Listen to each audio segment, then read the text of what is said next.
Hello, magandang gabi po sa inyong lahat.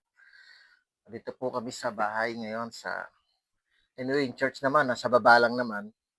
So, umakyat muna kami. Medyo may mga ingay ng konti sa baba sa church.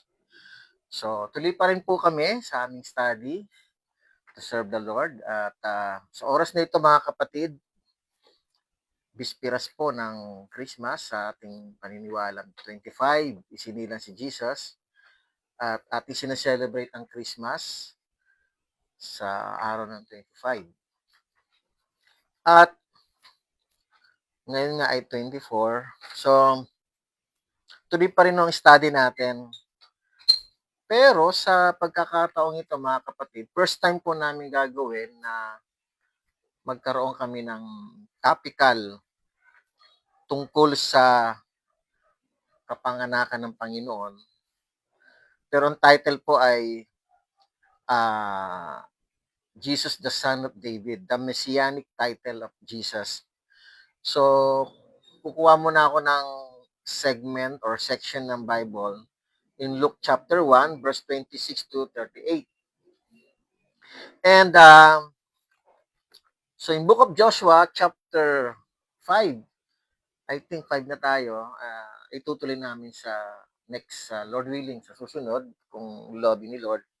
So series of study po din kami doon. But this evening, dahil nga yung spirit ng Christmas ay very mataas yung very high yung spirit ng Christmas. So nag-pray ako kay Lord kung itutuloy ko yung Book of Joshua. So hindi ko pa naman ginagawa ito na hindi ko pa naman ginagawa ito mag-topical. So ito yung very strong yung wisdom ni Lord na ito yung share ko.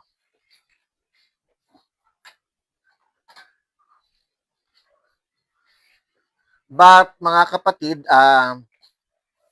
ito po ay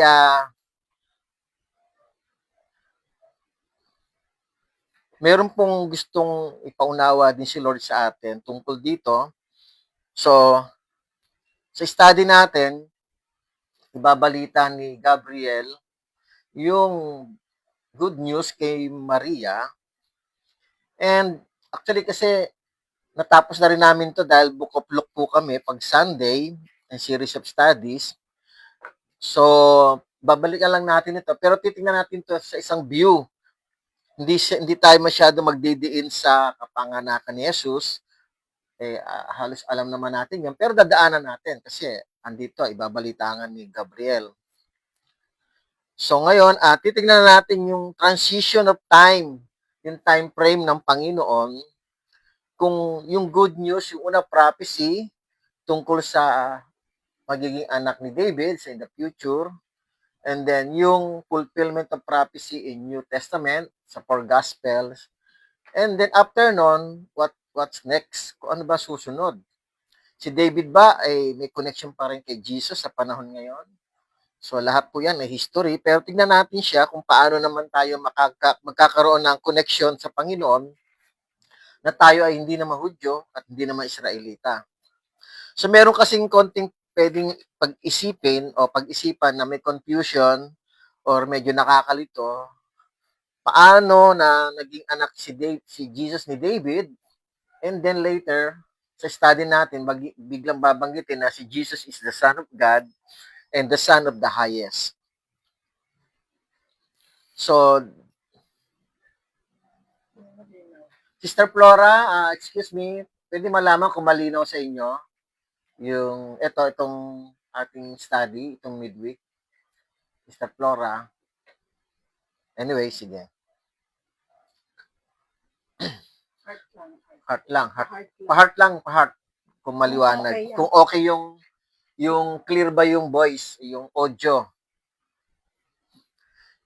So anyway, pinag-aralan po namin to last August 31 lang this year.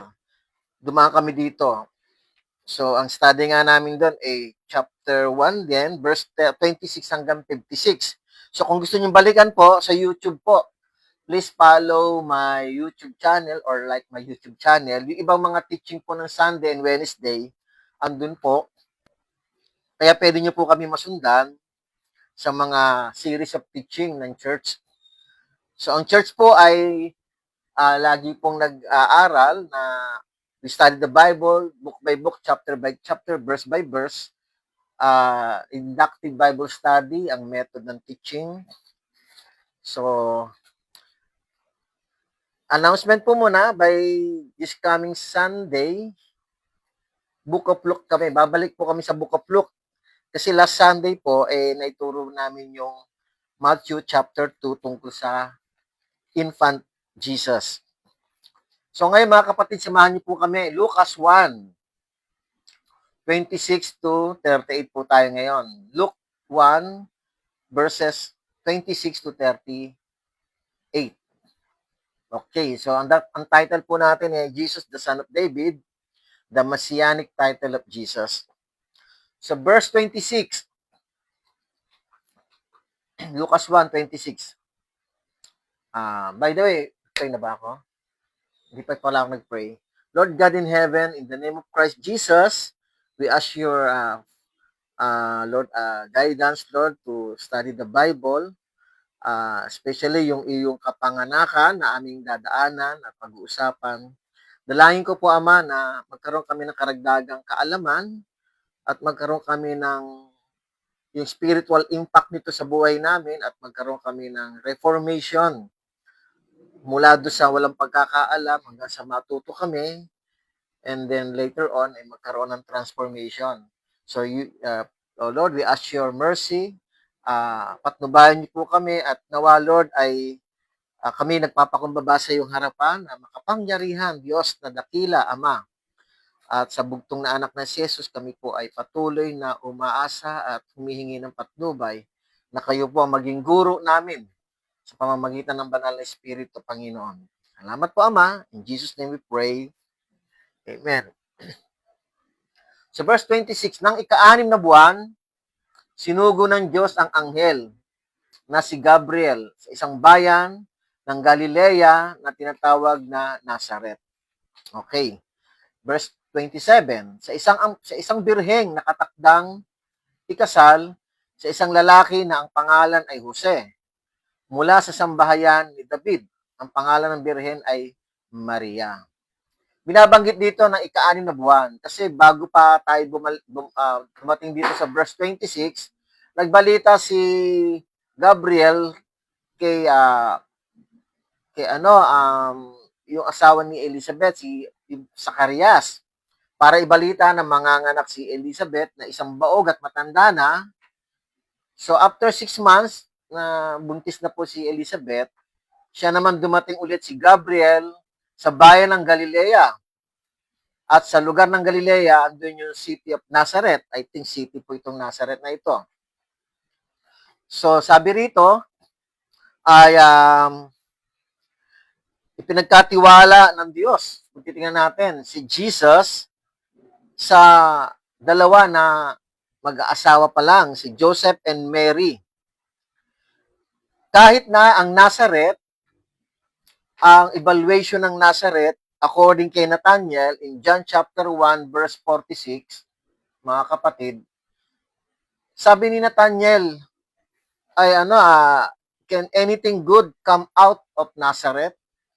Meron bang mabuti na manggagaling sa Nazareth?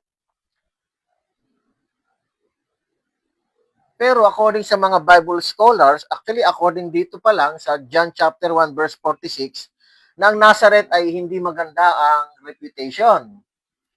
Na some commentary na ang sinasabi ay maraming immorality doon sa lugar na ito noong panahon na ipanganganak si Jesus. But God the Father, no, pinagkatiwala niya si Jesus na isisilang sa lugar ng Nazareth at pinagkatiwalaan niya si Joseph and Mary kung paano pangalagaan si Jesus. And also, siyempre, paglaki ni Jesus, God trusting Jesus. Also, na hindi siya mai-involve sa mga kasalanan na meron ang Nazareth. So, hindi nangangahulugan, mga kapatid, na magulo ang lugar mo. Maraming mga immoralities o kaya kung sa panahon ngayon, magulo ang lugar mo. Ganun din, may mga immoralities andun yung mga drugs, halimbawa, maraming manginginom, halimbawa, may mga lugar na para bang sikip yung tinitirhan mo, pero hindi po ito nangangahulugan na kung ikaw ay gustong maging matuwid, eh, magkakaproblema ka. Si Jesus po, eh, lumaki, recorded naman sa Bible na lumaki siyang mabuting anak at tao sa lugar na ito na walang record ng kasalanan kahit na maraming mga negatibo sa Nazareth. But, dito pinagkatiwala ni Jesus o ng Diyos si Jesus sa Galilee, sa Nazareth, sa mag-asawa na si Mary at si Joseph.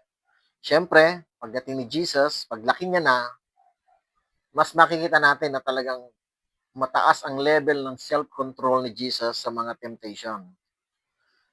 Verse 28, lumapit ang anghel sa kanya kay Mary at sinabi, "Magalala ka, ikaw na pinagpala, ang Panginoon ay sumasayo." So magalala ka. So, pinagpala siya. Bakit po siya pinagpala? Verse 29, subalit siya'y lubhang naguluhan. Kasi bakit siya pinagpala? Kasi ang Panginoon ay sumasayo, sabi ni Gabriel. Subalit siya'y lubhang naguluhan, si Mary, na sa sinabing iyon at iniisip niya sa kanyang sarili kung anong uri ng pagbati kaya iyon.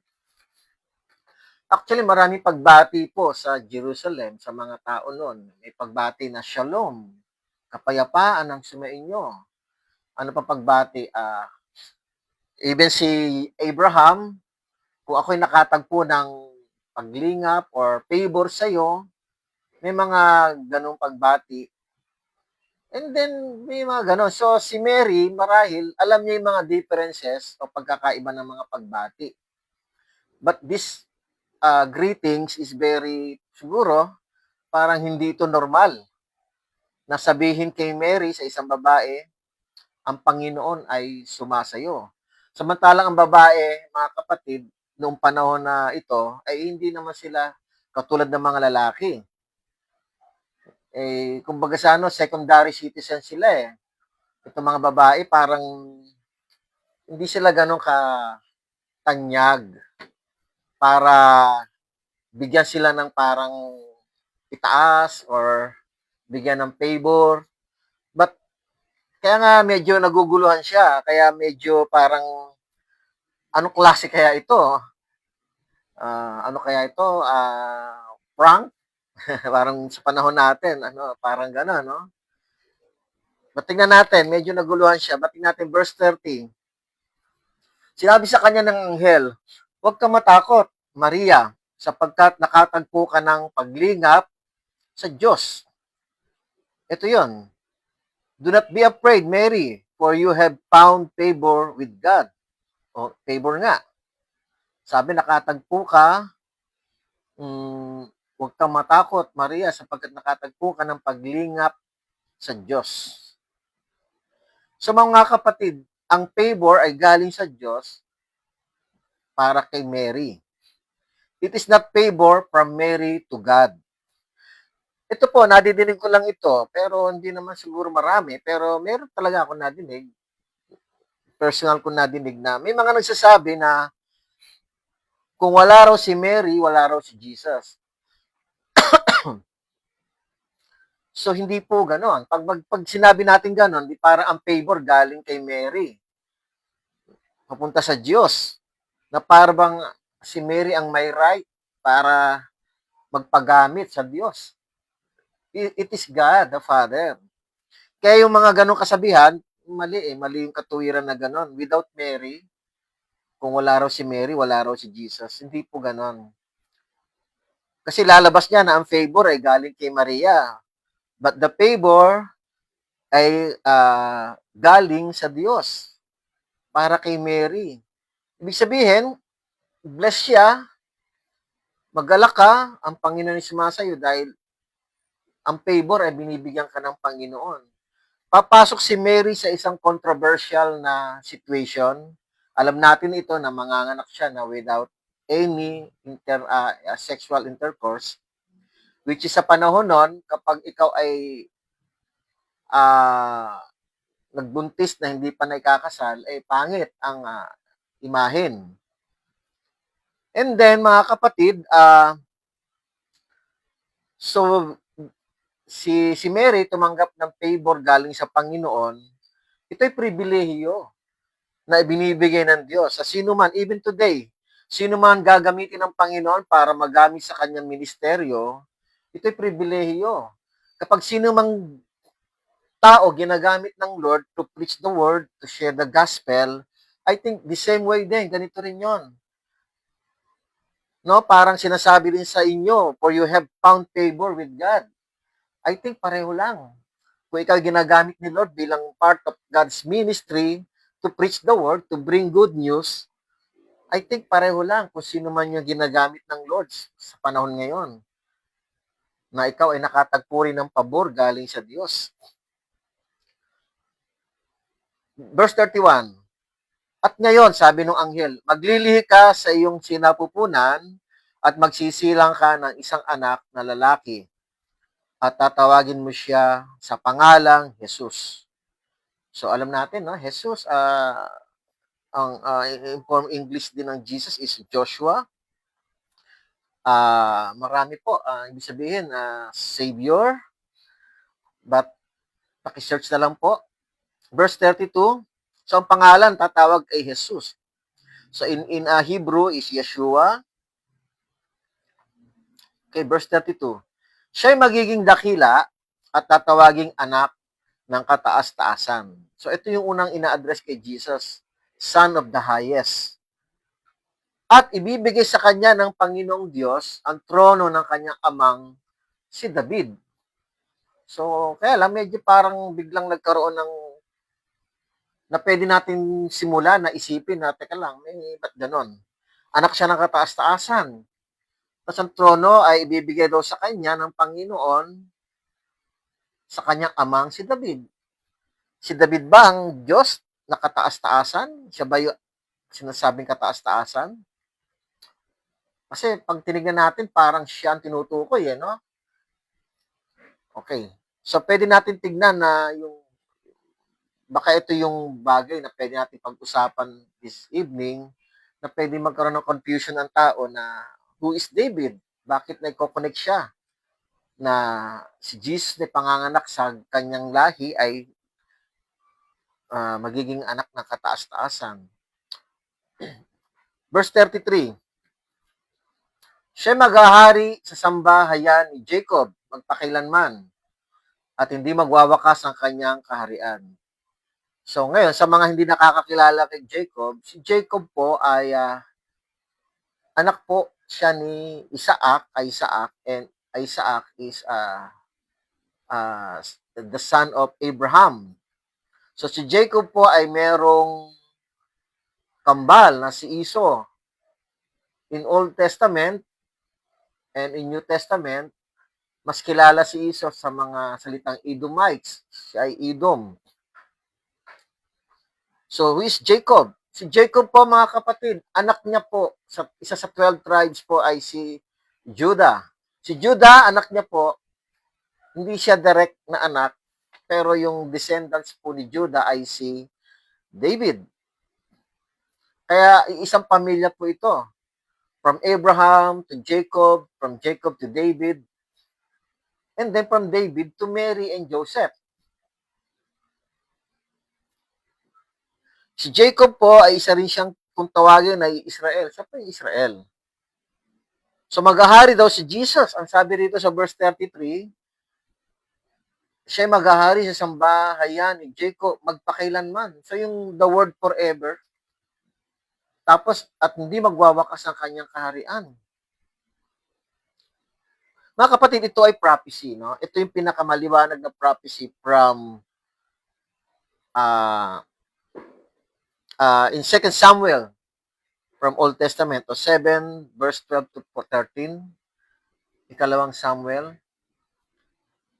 Ito sinabi ng Panginoon, mga kapatid, I think kay Nathan, at sinabi niya ni Nathan kay David. Kapag ang iyong mga araw ay naganap na at ikaw ay matutulog na kasama ng iyong mga ninuno, aking ibabangon ang iyong binhi.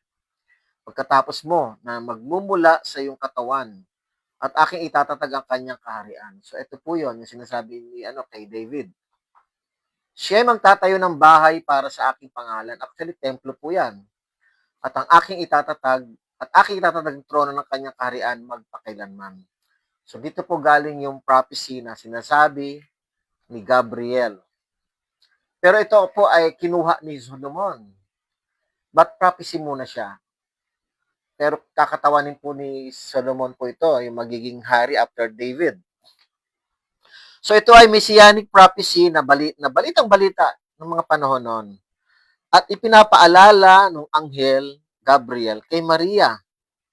At binanggit ni Gabriel na forever kingdom, kaharian niya ay pang habang magpakailanman.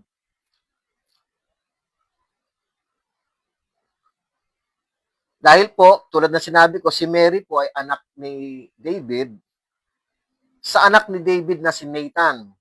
Si Joseph naman ay anak din ni David sa kapatid ni Nathan, si King Solomon. King Solomon and Nathan ay iba yung Nathan, Prophet Nathan, iba yung kanina binabanggit ko. No? Sila po ay mga anak ni David kay Bathsheba.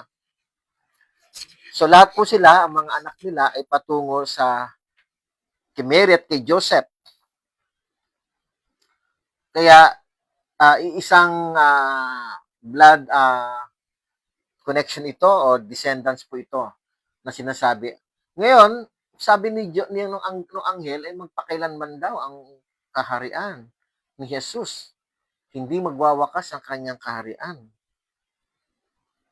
Verse 34, tuloy natin. Sinabi ni Maria sa anghel,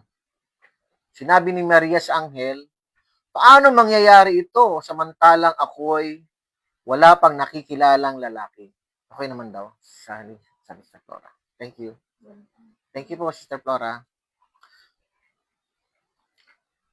Verse, asa na tayo? 34. Sinabi ni Maria sa anghel, paano mangyayari ito samantalang ako'y wala pang nakikilalang lalaki? Ano po ba ibig sabihin nakikilalang lalaki? Lagi ko po nadadaanan ito at nababanggit naman. So maraming beses, no? In Genesis chapter 4 verse 1, nakilala ni Adan si Eva, ipinanganak niya si Cain. Genesis 4 verse 25, nakilala ni Adan si Eva, ipinanganak niya si Seth. So tingnan natin yung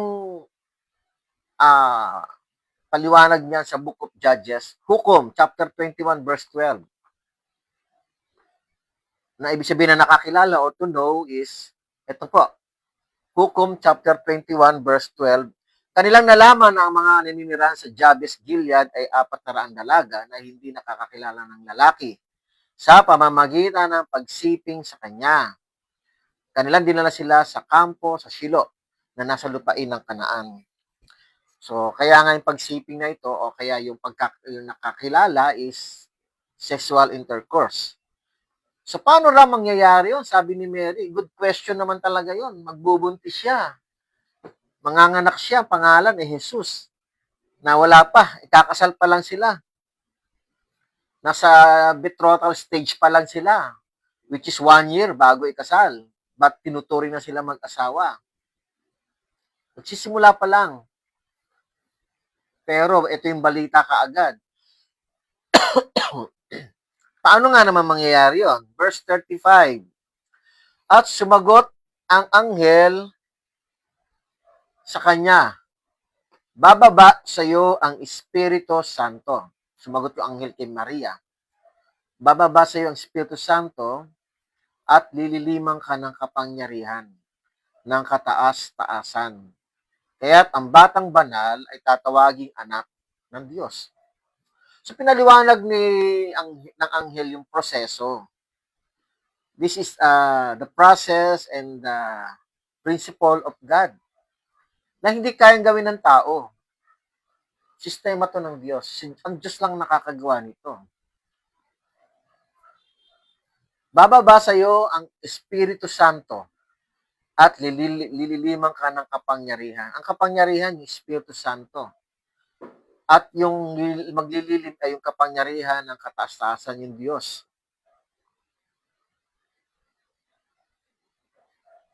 Kung tawagin, iba, overshadowing, no? Mga kapatid. At sabi rito, kaya't ang batang banal ay tatawaging anak ng Diyos. For second time, binanggit yung connection ni Jesus sa Diyos. Anak ng Diyos. Verse 35. Kanina, sa verse 32, binanggit din, anak ng kataas-taasan, son of the highest. So, twice na pong binanggit dito yung connection ni Jesus sa Ama. Yung anak.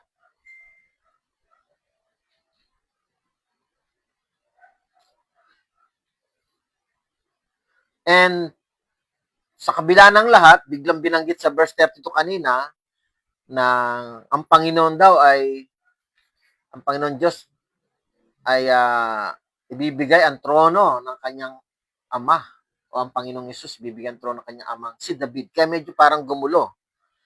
So mamaya tignan natin ano kung ang transition po no, kung kailan po sila in effect po yun. Verse 35, ito yung example ni Gabriel para paniwalaan ni Maria. Si Elizabeth na iyong kamag-anak, sabi ng anghel, ay nagliri ng isang anak na lalaki. Bagamat siya ay matanda na. Ito ang ika-6 na buwan niya na dati tinatawag na baog. So si Mary, alam niya, yung kamag-anak niya, may mga nagsasabi, pinsan nga, pero alam ni Mary na imposible na pong magbuntis si Elizabeth. Pero ibinabalita ni Gabriel, 6 months nang pregnant.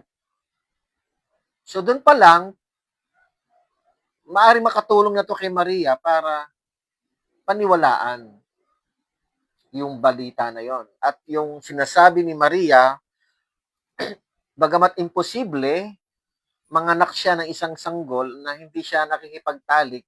Actually, wala pang record noon, even today, na manganganak ang isang babae ng walang sexual contact o intercourse. Meron pong ginagawa, yung parang test tube baby, parang ini-implant yung sperm cell ng lalaki sa ovary ba yun? Parang ganon. Matres, tama ba? Para magkaanak. May mga ganong method ngayon. Pero meron pa rin silang magmimit pa rin yung sperm and egg cell. Ibig sabihin, ito pa wala talaga. Wala pong mangyayaring pagsiping si Joseph. Kaya imposible. Actually sa record po ng maghanap po kayo ng since mula noon hanggang ngayon, wala pa akong nangyayaring gano'n. Isa pa lang, si Jesus. Kaya nga, sabi dito, verse 37, sapagkat sa Diyos ay walang salitang hindi mangyayari. So, pinatutunayan lang ni Gabriel na sa Diyos walang imposible. Parang ganon. For God, or for with God, nothing will be impossible. Totoo po yun. Bago po tayo dumating sa New Testament, lagi tayo nag-aaral sa, by the way, ano lang po to, no? Topical muna po tayo, no? Dahil yung spirit ng Christmas very strong, kaya nakita ko po na maaring share ko muna ito sa Gabay ng Banal na Espiritu. Pero babalik po tayo sa Book of Joshua, Lord willing, sa mga susunod. Depende po kung anong kalooban ng Lord. Sabi-sabihin, lahat ng bagay, kaya ng Diyos, kahit imposible. Ano pa ba yung mga imposibleng bagay nung unang panahon? Nung panahon ni Moses, mga kapatid, hinati ang dagat. Panahon ni Joshua, kailan lang? Recently lang, pinag-aralan po natin. Siguro 3 weeks ago. Hinati rin yung agos o yung pinatigil yung agos ng tubig mula sa Adam, mga 27 kilometers patungo doon sa Jordan River, patungo doon sa Salt Sea. Para ipakita ng Diyos na kung ano ginawa ni Lord kay Moses, ay inuulit niya kay Joshua para maniwala yung mga Israelita. Lahat yun imposible. Lahat yung posible. So, lahat ng bagay na yon ay nagpapakita lang ng kapangyarihan ng kamay ng Diyos na kayang gawin ng Diyos ang mga imposibleng bagay. Ano pa kaya ito? Kung ako lang, mahirap paniwalaan ito. Lalo na yung mga doktor siguro. When it comes sa medical and scientific term, mahirap mangyari ito. Pero dahil nga kung ang Diyos ang kikilos at magkakaroon ng divine intervention, walang imposible eh.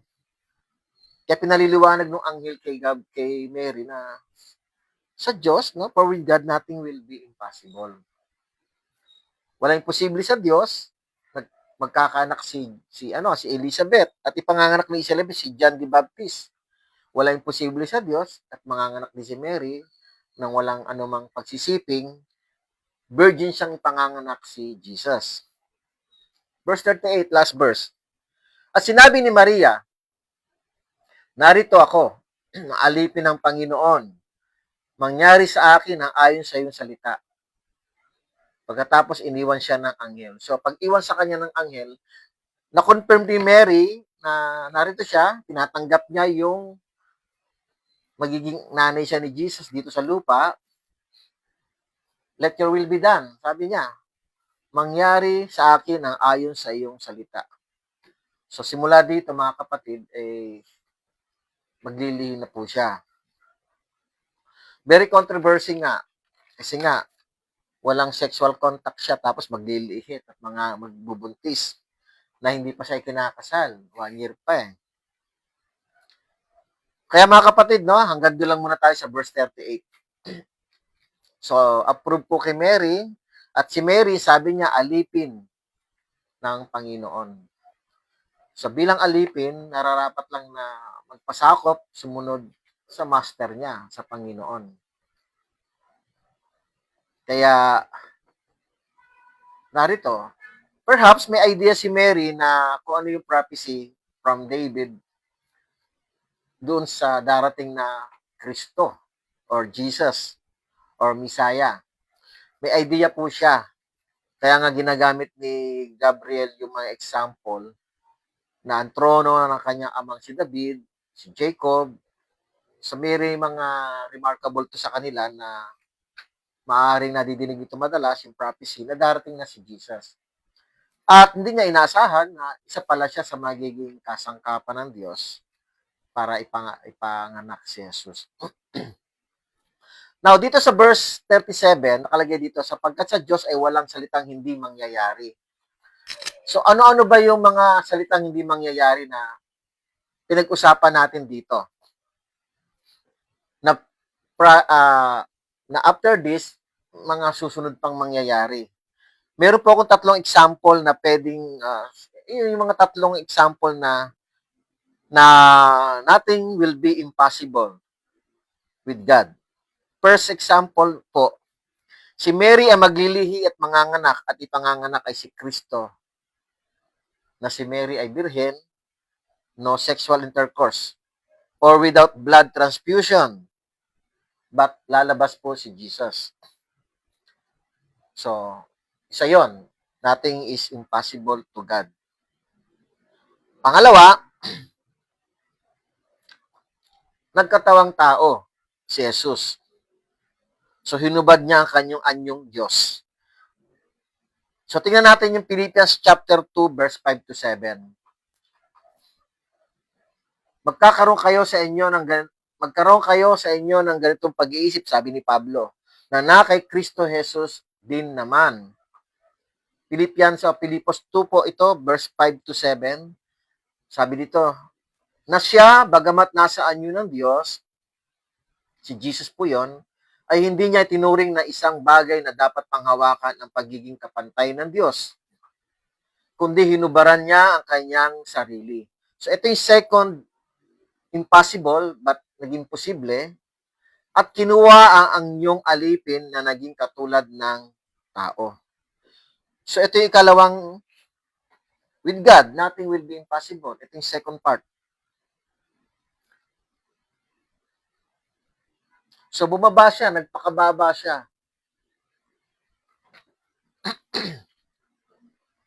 Pwede natin tingnan talaga imposible talaga ito dahil napakaganda ng katayuan ni Jesus bilang kasi nga hinubad niya lang ang kanyang anyong Diyos dahil nagkatawang tao. So yung pagka-Diyos niya, hinubad niya, nagkatawang tao, it's a miracle. It's nothing is impossible to God. Pero yung relationship niya ni Jesus as divine Son of God, hindi nawala. Kasi andun yung sinasabi ni Gabriel kay Mary that your son, that the son or Jesus is the Son of the living God. Tatawagin siya na Son of the highest and Son of God. Hindi nga nabanggit dito ni Gabriel na your son, kundi Son of the highest and Son of the living God. Ikatlo na miracle, with God, nothing will be impossible. Jesus, ipapamuhay ni Jesus yung dual nature. Ipapamuhay niya na to. Being a divine and Son of God and being the Son of Man, divine Son of Man and Son of God. Mamumuhay siya sa dalawang bagay na may dual nature. Pero ang nature niya pero ang nature niya talaga is God. Bumaba lang siya, nagkatawang tao eh. So, pangsamantala, magkakaroon siya ng additional nature, magkatawang tao naman. So, ipapamuhay ni Jesus po yun. So, pag tinignan natin mga kapatid, pinagsabay ni Jesus yun, pag tinignan natin, habang nakikipag-usap si Jesus in conversation sa mga tao, hindi mo mapapansin na He is God. Kasi even yung nature niya ng God, yung trono ng pagka-Diyos niya, hinubad niya na alam niyo ang Panginoon, ang Diyos, yung ano bang ginagawa ng Diyos Ama in Old Testament? Kasi Diyos siya, kaya niyang mag-utos, kaya magpala, kaya mag-bless. But si Jesus, mga kapatid, bilang dual nature, kinuha niya yung nature ng tao, nagkatawang tao. Kung papasinin niyo, in John chapter 13, hinugasan niya yung paano mga alagad. Na hindi ginagawa yun ng Diyos. Pero namuhay siya sa ganung dalawa ang nature na hindi nagkakaroon ng conflict. Halimbawa, Diyos ka, wag mong gawin yan. Pwede magsabi ng ganun yung kanyang, as God, Diyos ka. Pero hindi nagiging conflict, nananaig yung pagpapakumbaba ni Jesus. Kaya nga, Philippians 2, verse 5 to 7, maliwanag yun, hinubad niya. Kasi nga, walang nakitaan, hindi nakitaan si Jesus na umasta, na parang Diyos. But yung nature niya andoon. Na kaya paloob sa kanya yon. Kaya nga sinasabi ng anghel, tatawagin siyang anak ng Diyos. Ibig sabihin, hindi inalis yung kanyang nature bilang anak ng Diyos. Dala niya yun sa lupa, pero hindi siya umasta na talagang makapangyarihang Diyos. Kundi, kasi kahit yung tao ang tao mayabang eh. Kahit yung tao, makapangyarihan eh, mayabang ang tao eh. And yet, siya naging tao, pero hindi pa rin siya naging mayabang. So kung titignan natin, yung kanyang nagiging nature. And then yung behavior niya, makikita mo na very, para bang, mahirap paliwanag eh. Parang, talagang ipinakita niya yung talagang totoong tao. Ang ipinakita ni Jesus, mga kapatid, yung tao, for example, si Adan, nung hindi pa nagkakasala si Adan. Yun ang nature na maaring ipinakita ni Jesus.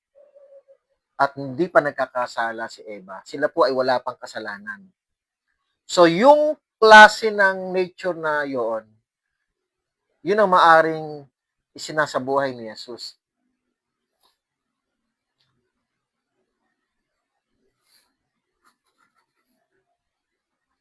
Kaya nga, ikatlo nga, yun ang himala that with God, nothing will be impossible dahil imposible talaga yon, but kinaya yun ni Jesus. Dual nature. Now, tingnan natin yung period of time. By the way, nabanggit ko na yung himala na binanggit sa verse 37. So, ito yung gusto ko lang i-point out. No? Titingnan natin yung class, yung tinatawag na yung time, period of time or transition of time frame ng Diyos patungo kay Jesus. Tayo po ay lagpas-lagpasan na, libong taon na po nakaraan. Mula kay Jesus hanggang sa panahon natin, more or less, higit na sa 2,000, kung di ako nagkakamali. Kasi pagdating ng 2033,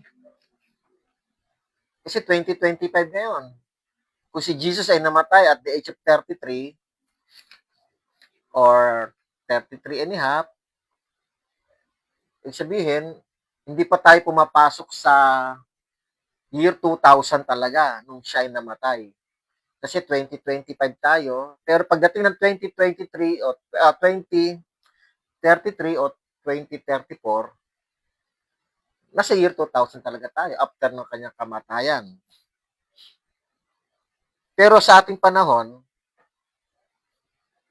yung time frame ng Panginoon, tingnan natin muna, no, yung time frame ni Lord, nung period of time niya. In Old Testament, tingnan natin transition. In Old Testament book, si Jesus ay ipinopropesiya. And then higit pa sa 7 times na propesya si Jesus connecting to David o from David. And then katulad dito sa verse 32, binanggit din ni Gabriel na ang Panginoon Diyos ay mananatiling kanyang tawag dito, ibibigay ang kanyang kaharian, Panginoon Diyos, yung trono, ang kanyang amang si David. So binanggit, konektado ulit si Jesus kay David. And then, yun ay sa Old Testament. New Testament naman, 17 times, kasama na po ito sa Lucas 1. 17 times na siyang naiugnay si Jesus mula kay David. Siyempre, sa New Testament, ito yung fulfillment ng prophecy. Kung sa Old Testament is only prophecy, pure prophecy, patungo kay Jesus, but in New Testament, nung isinilang na si Jesus, 17 times binanggit na nakaugnay siya kay David, na-fulfill po yung propesya sa Old Testament. At sa New Testament, na-fulfill po ito, nakita natin na in 4 gospel, binanggit po talaga, wala pong gospel sa 4 na yon na miss na konektado si Jesus kay David. Binanggit nga 17 times, siguro halo-halo na doon. That Jesus is the son of David. Kaya dito nagiging effective yung Jesus is the son of David para yung propesiya na paniwalaan ng mga Hudyo at mga Israelita upang paniwalaan nila na si Jesus ay ipinanganak. Importante po kasi yon.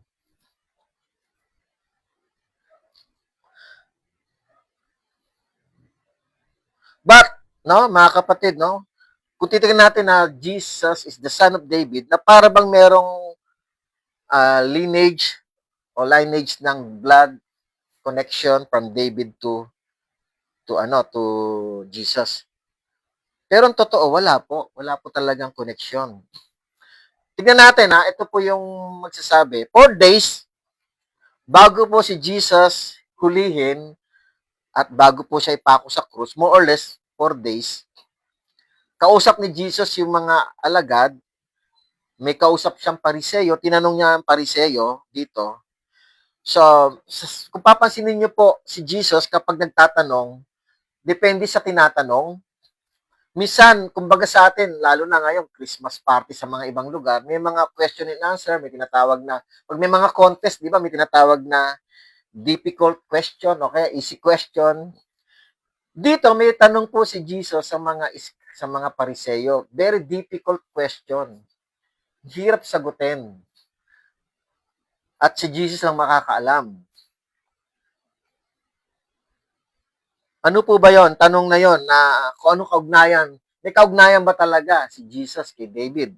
Tignan natin yung Mateo 22, verse 41 to 46. Very difficult yung question. Sabi rito, no? Mateo or Matthew 22, verse 41 to 46. Habang nagkakatipon ang mga Pariseo ay tinanong sila ni Jesus na sinasabi, ano ang palagay ninyo tungkol sa Kristo? Nagtanong si Jesus sa mga Pariseo. Ang Pariseo po kasi sila po yung nag-aaral ng kautusan. Kaya ito po yung tanong na yan. Medyo meron pong kahirapan. Pero tingnan natin ha. Sabi ni Jesus, ano ang palagay ninyo tungkol sa Kristo? Kaninong anak siya? Sinabi nila sa kanya kay David. So sabi nila kay David. Siyempre, nagbabasa po sila, kumpirmado sa kanilang propesya na binabasa na si Kristo na darating ay anak ni David. Pero ito yung sinasabi ni Jesus. Ito yung mahirap sagutin. Sinabi niya sa kanila, sinabi ni Jesus, kung gayoy, bakit si David nang nasa espiritu, si David ay napuspos ng espiritu ng panahon na yan, ay tumatawag daw sa kanya doon sa Kristo na yon. Tumatawag daw kay Kristo ng Panginoon na nagsasabi, sinabi ng Panginoon sa aking Panginoon, ito po ay nakalagay sa Psalms 110, I think verse 1 to 2, o verse 1 yata. Sabi raw ni David, nung si David ay nasa puspos ng Espiritu Santo, sinabi daw ni David, sinabi ng Panginoon sa aking Panginoon, dalawang Panginoon, ibig sabihin magkaiba ng identity po yon. Sinabi ng Panginoon sa aking Panginoon, maupo ka sa aking kanan. So ibig sabihin, sinasabi ni David, nabanggit ni David, perhaps nadinig niya o whatever, pero kino-confirm ni Jesus na totoo po ito. Written in Psalms 110, kung di ako nagkakamali. Kung anak si Kristo ni David, ang sinasabi ni Jesus, bakit merong ganito? Nung nasa espiritu daw si David. Ang sabi daw ni David, nadinig niya, perhaps, okay, nakita niya, sinabi ng Panginoon sa akin, Panginoon. Ibig sabihin, may dalawang personalidad. Panginoon, sinabi ng Panginoon sa aking Panginoon. Maupo ka sa aking kanan hanggang sa mailagay ko ang iyong mga kamay sa ilalim ng iyong mga paa. Okay. Ang gustong tanungin ni David para makuha yun ng sagot, sinasabi ni Jesus, yung tanong na ito, kung si David, ang tatay ni Kristo ay si David, paano daw mangyayari nung panahon na ito? More or less nasa 1,000 years na po ang agwat niyan, ang sinulat yan. Sinabi ng Panginoon sa aking Panginoon. Ang gustong sabihin ni Lord ni Jesus dito, sinabi ng Panginoon, God the Father, sa aking Panginoon is Jesus o yung Kristo, maupo ka sa aking kanan. Kasi alam natin na marami pong verses na binabanggit na after na si Jesus ay magtagumpay, uupo sa kanan ng Diyos. Tapos hanggang sa mailagay ko ang iyong mga kaaway sa ilalim ng iyong mga paa. So siguro nakikinig yung mga Pariseo, mukhang nalilito na sila. Sundan natin. Kung tinatawag nga siya, sabi ni Jesus, tuloy lang natin Mateo 22:45, kung tinatawag nga siya ni David na Panginoon, yung Kristo raw, kung tinatawag ni David na Panginoon, paano siya naging kanyang anak? Diba? Magandang tanong. Paano siya naging kanyang anak? Verse 46, 22:46, walang nakasagot sa kanya kahit isang salita. At wala na rin sinumang nangahas pang magtanong sa kanya ng anumang buwat sa araw na iyon. Napakabigat na tanong, mga kapatid. Buong Israelita, lalo na ang Pariseo, naniniwala na si Kristo ay galing kay David, which is prophecy talaga yon. Binanggit na nga ng anghel. Pero ang tanong, hanggang kailan ba yon? Hanggang kailan ba yon? Dahil ang mga Pariseo nagbabasa ng Biblia, kaya medyo difficult yung question ni Jesus. While in Matthew 16, Nagtanong si Jesus doon, sino ako? Sabi ng mga tao, may mga sumasagot, ikaw raw si Jeremiah, ikaw raw ay si Isaiah, ikaw raw ay si John the Baptist na muling nabuhay. At sa'yo, Pedro, sino ako? You are the Son of God. So, easy question yon. Pero ito, mabigat yung tanong. Mga kapatid, kaya po si Jesus nagkatawang tao at ang propesiya tungkol sa kanya na anak ni David upang paniwalaan ng mga Israelita na si Kristo ay ipinanganak. Dahil po, may mga propesiya, for example, si Daniel, in Isaiah 7:14, bukod kay Daniel, sa Isaiah 7:14, ipanganganak ang sanggol, sabi doon ng isang birhen na kung tatawagin na Emmanuel, the Lord is with us. Ipanganganak. And then sabi sa Daniel chapter 9:25, darating ang Mesiyas. Mesiyas, darating. So isisilang po. And then, yung isang propesiya ni Daniel, Son of Man, magpapakita sa ulap. Daniel 7 verse 13. Yung kanina, Daniel 9:25, yung Mesiyas ay ililigtas sila. And then Isaiah 7:14, ang Mesiyas o yung ang birhen ay manganganak ng isang sanggol na kung tatawagin na Emmanuel, ibig sabihin, yun ay palatandaan na isisilang ang Kristo. So may mga propesiya kasi na si Jesus, like kay Daniel, darating siya, si Kristo na o anak ng tao ay galing sa alapaap. So importante po ito na manggagaling kay David. Hindi manggagaling sa alapaap na para bang bumaba siya na malaki na, hindi po ganon. Kundi manggagaling kay David yung process ng tao. Importante po iyon upang malaman nila kung ano ang connection ni David kay Jesus. At para malaman nila yung paghahari na sinasabi ng anghel dito sa verse 33 na magpakailanman ang kanyang kingdom, hindi magwawakas. Ito nga verse 33, for the future na nga po ito eh.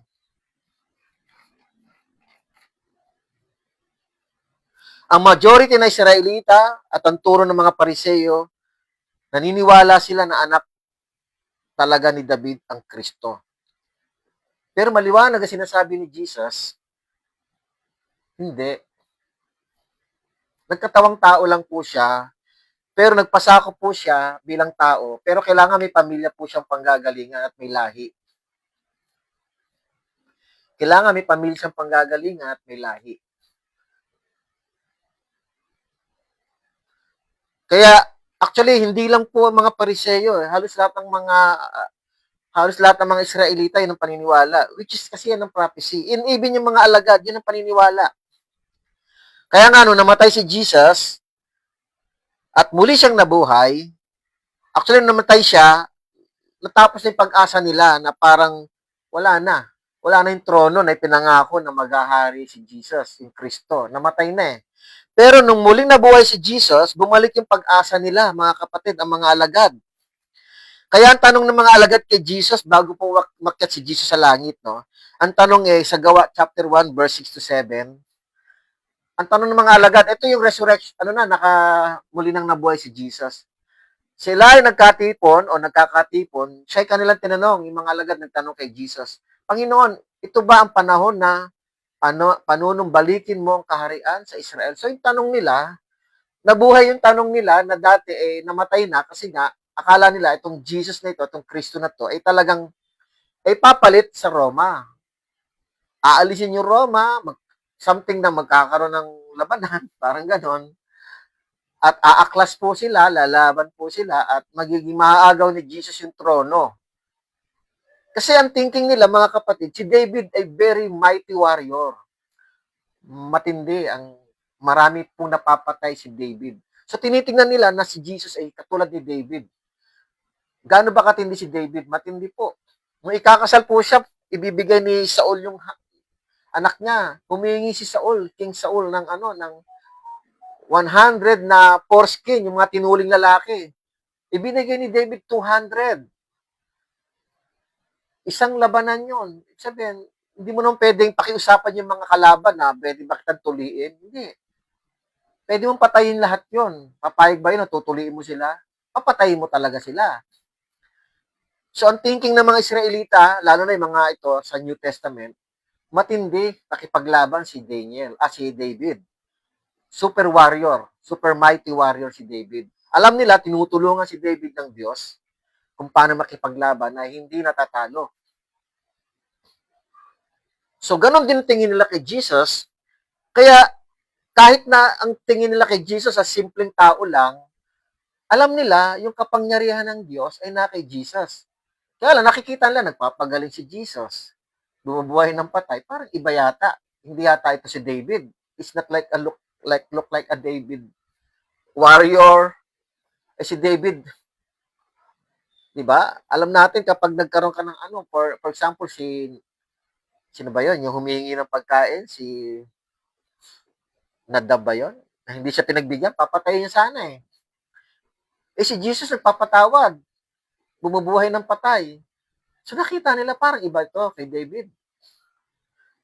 Pero nung namatay si Jesus at muling nabuhayin sila na ulit na ng pagkakataon na tanungin si Jesus. Kaya nga tanong dito sa Gawa 1:6, nang sila nagkakatipon, siya ay kanilang tinanong, Panginoon, ito ba ang panahon na panunumbalikin mo ang kaharian sa Israel? Akala nila, tuloy yung plano, tuloy yung propesiya na talagang maghahari siya bilang anak ni David according sa prophecy. Verse 7. At sinabi niya sa kanila, hindi ukol sa inyo na malaman ang mga oras o ang mga panahon na itinakda ng Ama sa pamamagitan ng kanyang sariling otoridad. Wala nang binanggit si David. Hindi na binanggit si David dahil tapos na po yon. Once na namatay na si Jesus, tapos na po yung prophecy tungkol doon. Kaya yung question dito na Jesus is the Son of the Highest at ibibigay sa kanya ang Panginoong Diyos, ang trono ng kanyang ama si David, parang nagko-conflict pa. Tapos sa verse 35, si Jesus daw ay tatawaging anak ng Diyos. Kung anak ng Diyos, tapos anak siya ng Diyos, tapos anak siya ni David, parang nakakalito, dalawang tatay. Pero hindi po. In the first place, isuserve ni Jesus bilang son of David para to fulfill the prophecy. Ma-fulfill yung prophecy. And then after nito, susunod naman yung Holy Spirit para magpaliwanag sa mga bagay-bagay na hindi naiintindihan. Kaya nga, Gawa chapter 1 verse 8, after nitong Gawa chapter 1:7, sumunod yung verse 8, sabi niya, ang sinabi ni Jesus dito, mga kapatid, sabi niya, ngunit tatanggap kayo ng kapangyarihan pagbaba sa inyo ng Espiritu Santo at kayo magiging mga saksi ko sa Jerusalem, sa buong Judea at Samaria at hanggang sa kaduludulong bahagi ng lupa. Ano Holy Spirit? Kapangyarihan. And then, ang Holy Spirit, kapangyarihan magturo. According kay Jesus, John chapter 14 verse 26, sabi ni Jesus, darating sa inyo, padadalak ng ang Ama, ang mang-aaliw, ang banal na Espiritu, siya magtuturo ng lahat ng bagay. At siya magpapaalala lahat ng mga salitang binanggit ko sa inyo. Kaya mga kapatid, hindi na po, tapos na po yung bilang son of David nung siya ay namatay. Wala na pong koneksyon. Basta ang na-serve na ni Jesus yung prophecy. Ngayon, nagpapatuloy pa rin na si Jesus. Kaya pagdating dito, hindi na siya yung kasi sa panahon niya, tapos na po itong kinukwento ko eh. At ngayon, nagpapatuloy pa rin na Jesus is the Son of the Highest and Jesus is the Son of the Living God. Andun ang paniniwala nila na magiging hari, pero akala nila, yun pa rin si Jesus, nakatuon pa rin sa pagiging hari nung siya'y muling nabuhay. Hindi na po. Hindi na po. Actually, ito po, maraming kapintasan minsan kay Thomas, doubting Thomas. Pero this Thomas, alagad ni Jesus, siya lang ang nag-iisa na nag-declare na si Jesus is God and Lord. Kailan po nangyari yon? Siya lang po sa lahat ng mga apostol na nag-declare na si Jesus ay Diyos at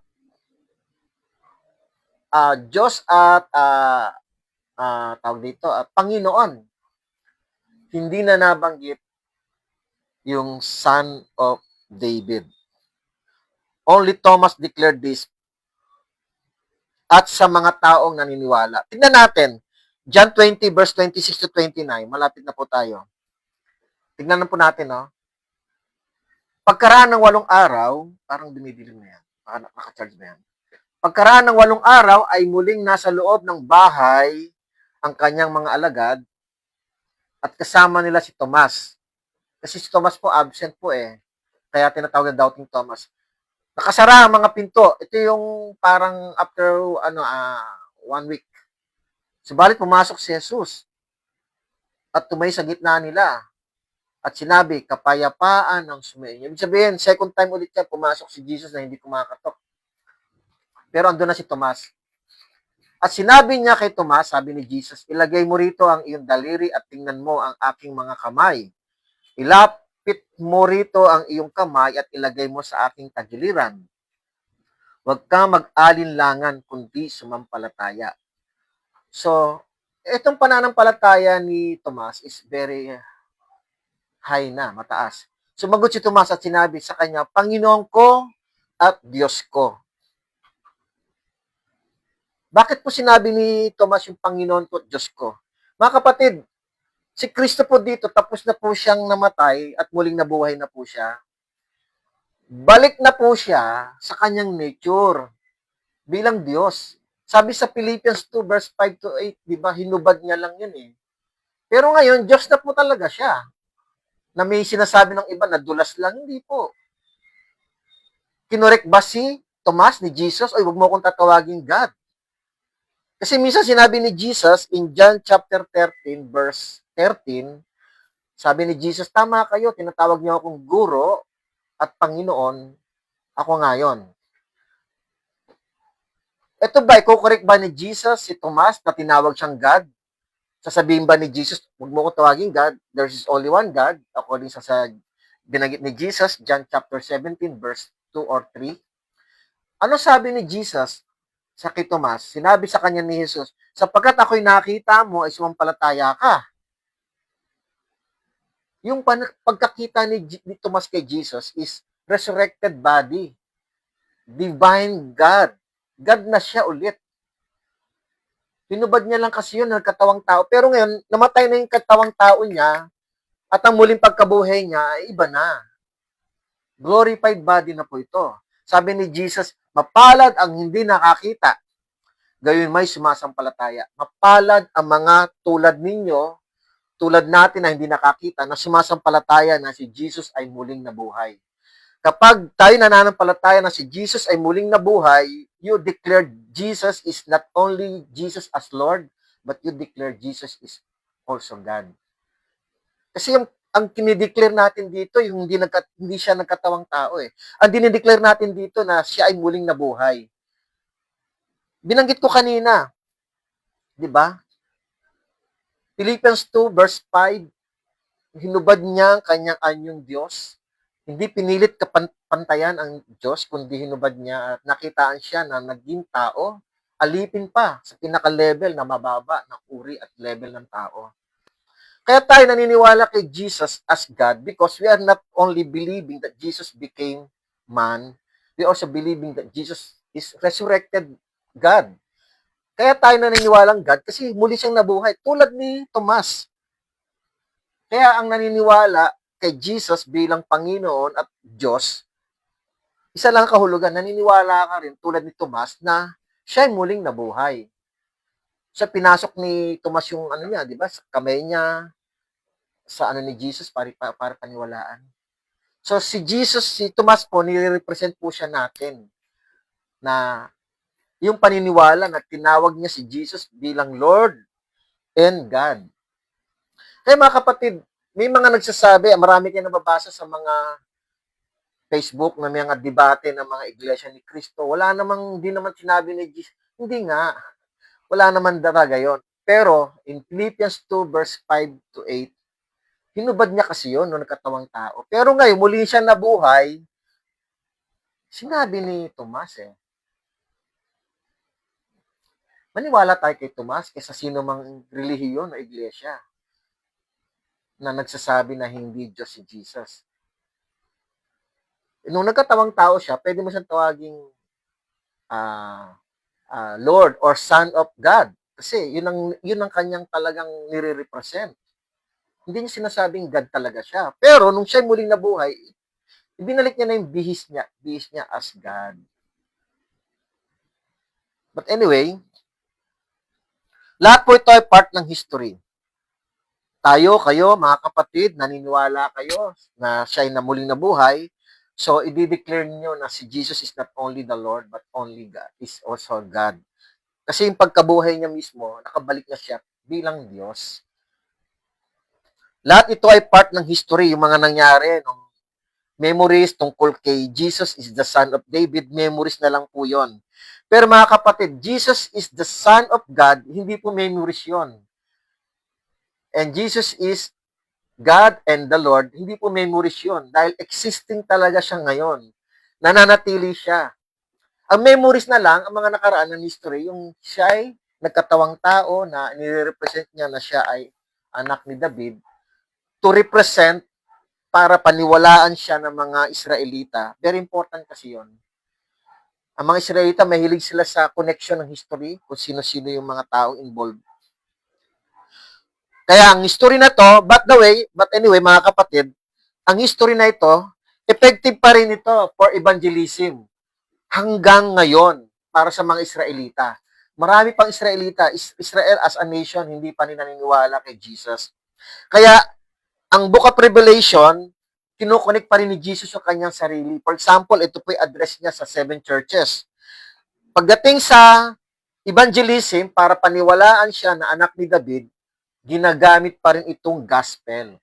For example, kailangan natin malaman ng history na ito. Baka makakilala ka ng Israelita o kaya yung mga Muslim na hindi naniniwala pero naniniwala sa mga batas ni Moses, baka makakilala ka na ibalita ito, at least malaking tulong sa atin ito na malaman natin kung anong koneksyon ni Jesus kay David. Lalo na kung Israelita, mag-share ka ng gospel, mahirapan ka kung wala kang alam kay David. But importante, may alam tayo kay David, connection ni David kay Jesus, for the sake of, for the, parang alang-alang sa evangelism. Kasi hindi pa tapos to. Dahil habang ngayon, marami pang Israelitang hindi naniniwala kay Jesus. Kaya nga sabi sa Revelation, Apocalypse 22, verse 16, Revelation 22:16, akong si Jesus ay nagsugo ng aking anghel upang sa inyo ay magpatotoo ng mga bagay na ito sa mga iglesia. Ang iglesia tinutukoy dito yung 7 churches. Church in Pergamos, Ephesus, so 7 po yun. Ako ang ugat at ang supling ni David. Ibig sabihin, hindi sila nagkakamali ng paniniwala na yung prophecy from David to Jesus is still intact. Hindi nagbabago. At kinonfirm ni Jesus ito dito. Sabi, ang maningning na tala sa umaga. For the sake of evangelism, para sa mga Israelita, effective tong New Testament. Lalo na yung connection ni Jesus kay David. In closing, sa ating panahon ngayon, hindi tayo Hudyo, wala tayong kaugnayan kay David na ikinokonect kay Jesus. Tapos na po ito, more or less 2,000 years ago. Na-fulfill na po ito. Pero tayo bilang Hentil, paano tayo makakokonect kay Jesus ngayon? Even mga magulang natin, hindi naman mga anak ni David at hindi anak ni Israel. We are all Gentiles. In Old Testament, mas popular yung salitang pagan. But through faith, sa pamamagitan ng pananampalataya kay Jesus.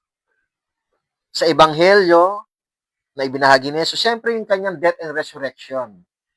Pumapasok na tayo doon sa mga naniniwala kahit hindi siya nakikita. Yung binanggit niya kay Tomas. And through Paul, si Pablo po talagang apostol ng mga Hentil. Siya po ang nagpapahayag ng mga ebanghelyo. Andito po, matututunan natin yung mga sulat ni Pablo. Tingnan natin Galatia 2 verse 7 to 8. bago po tayo magtapos.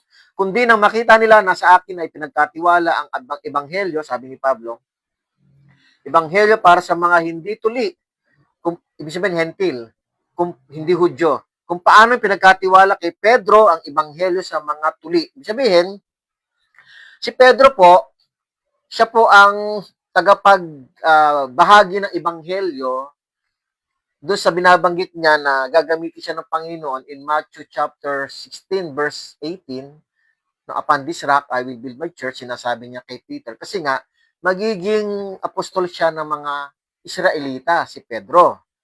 Pero si Pablo, siya ay magiging apostol ng mga hentil tulad natin. Verse 8, sapagkat ang gumawa sa pamamagitan ni Pedro sa pagka-apostol sa mga tuli, sa mga Hudyo, ay siya rin gumawa sa akin sa pagka-apostol sa mga hentil. And then Roma chapter 11 verse 13 to 14, ngayon nagsasalita ako sa inyo mga hentil. Palibasa ako nga isang apostol sa mga hentil, niluluwalhati ko ang aking ministeryo. Baka sakali mapukaw ko sa paninibugo o panibugo ang aking mga kapwa, Hudyo, at mailigtas ang ilan sa kanila. Roma 11:13 po ito and 14. And so, ibig sabihin, ang ministry niya is to preach the gospel sa mga Gentiles. Just in case daw, baka sakali raw magselos yung mga Hudyo, no, mga kapatid. At sa banal, at tayo ay nakakakonect ngayon kay Kristo, hindi lang tayo anak ni David, kundi sa panahon ngayon, through Holy Spirit. Sabi sa Roma 15, verse 15 to 16, ngunit sa ibang bahagi ay sinulatan ko kayo. Sinulatan ko kayong may katapangan bilang pagpapaalala sa inyo dahil sa biyayang sa akin ay bigay ng Diyos. Upang ako'y maging ministro ni Kristo Jesus sa mga hintil na naglilingkod sa banal na gawain sa Ebanghelyo ng Diyos, upang ang paghahandog ng mga hintil ay maging kalugod-lugod, yamang ito ginawang banal ng Espiritu Santo. So, ibig sabihin, through Holy Spirit, lahat ng mga gawain ng mga hintil na hindi pinapansin dati, pero dahil nga lahat tayo ay nakinabang sa biyaya ng Diyos sa pamamagitan ng banal na Espiritu. At paano tayo nakinabang? Inuugnay tayo o grafted tayo. Example ni Pablo, yung vine. Kung ang sanga raw na naputol, for example, yung mga unbelievers na mga Israelita, ang mga hintil daw ay na-iugnay or grafted. Tingnan natin sa Roma 11:22 to 24, last verse. Tingnan mo nga, ang kabaitan at ang kabagsikan ng Diyos. Sa mga nahulog, yung mga unbelievers na mga Israelita, ay kabagsikan. Ngunit sa iyo, hintil po, ay ang kabaitan ng Diyos kung mananatili ka sa kanyang kabaitan. Kung hindi, ikaw man ay puputulin. Siyempre nga naman, mga kapag kahit hintil ka na naligtas ka, kung hindi ka mananatili, puputulin ka rin. At sila man, kung hindi sila magpapatuloy sa di pagsampalataya o yung mga Hudyo, sila ay mapapasanib ulit. O, papapasanib. Sapagkat makapangyari ng Diyos upang sila isanib na muli. Ibig sabihin ko, ang mga Israelita ay babalik sa Panginoon, pwede sila i-connect ulit. Sapagkat kung ikaw nga na pinutol mula sa likas na olibong ligaw, at salungat sa kalikasan, yung mga hintil po yan, ay isinanib ka sa pinayabong na punong olibo, gaano pa nga ang mga ito na mga likas na sanga na maisasanib sa kanilang sariling punong olibo. Ulitin ko, sapagkat kung ikaw nga na pinutol mula sa likas na olibong ligaw at salungat sa kalikasan ay isinanib ka sa pinayabong na punong olibo, gaano pa nga ang mga ito na mga likas na sanga, yung mga Hudyo, na maisasanib sa kanilang sariling punong olibo. So, ginamit ni Pablo dyan yung olive tree that can produce olive oil, spirit. But anyway, maraming salamat po sa inyong pakikinig, mga kapatid. Merry Christmas po. So, binasa ko kanina, Lucas 1:26 to 38, ipanganganak si Jesus is a new good news. Pero ang pinunto lang natin is yung parang termination or transition of time frame of God from prophecy to fulfillment. Natapos yung prophecy, Old Testament, na-fulfill po yung prophecy in New Testament, at namatay si Jesus, wala na po siyang kaugnayan kay David. Lahat po ng tao, pag namamatay, kahit may asawa, wala na pong kaugnayan. Ngayon, yung pagkabuhay ni Jesus, hindi nangangahulugang iuugnay niya ulit. Hindi po. Ang pagkabuhay ni Jesus ay para sa glory ng Panginoon o kaya sa Kanya. Bumalik na po siya sa anyong Diyos. Kaya nga tinatawag siya ni Tomas na God, Lord and God. Kasi nga, balik na siya sa nature niyang Diyos na hinubad niya lang nung siya ay nagkatawang tao. So, sana naintindihan po natin mga kapatid. At tutuloy na lang po natin kung lolobin ng Panginoon sa susunod na Webes. Siguro gantong oras, may ingay na yan kasi bisperas naman ng bagong taon po yon. But anyway, maraming salamat po to your viewing, sa inyong pag-aaral. Kasama kami. Hindi po kayo nainip. Medyo 1.5 hour. But salamat po and Merry Christmas po sa inyo at maligayang kaarawan ni Jesus. Celebrate po natin yan. Siguro yung iba nag-aabang hanggang Noche Buena. Naway patuloy kayo ingatan ng Panginoon sa pag-celebrate ninyo ng paggunita ng kanyang kaarawan ng Panginoong Jesus. Maraming po salamat. Pagpalain po kayo mula dito sa Jesus Said Ministry Church family. Kami po ay bumabati sa inyo ng Merry Christmas sa bawat isa. God bless you all. Purihin ng Panginoon. Let's pray.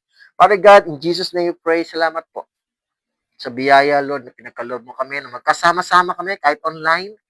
Sa lahat ng mga nanood, kasama namin nag-aral. Salamat po. Purihin at dakilain ka, Panginoon. Ingatan niyo po ang lahat ng mga taong mag-celebrate ng Bispiras ng Pasko. Nawa maging mabuti at ligtas ang lahat sa biyahe, sa lahat ng oras, sa bahay, sa kalye. Salamat po. Nawa, Lord, ay maghari ang espiritu ng pag-ibig, pagpapatawad at bigayan sa bawat lugar o tahanan man sa aming bansa, Panginoon. Na ang espiritu ng Christmas ay makita sa pamamagitan ng pagpapatawad, paghingi ng tawad, pagbibigay, bilang pagiging generous o anuman. Maraming salamat, Panginoon. Purihin at dakilain ka. We praise you and honor your name. In the name of Jesus we pray. Salamat po, mga kapatid. God bless you all po.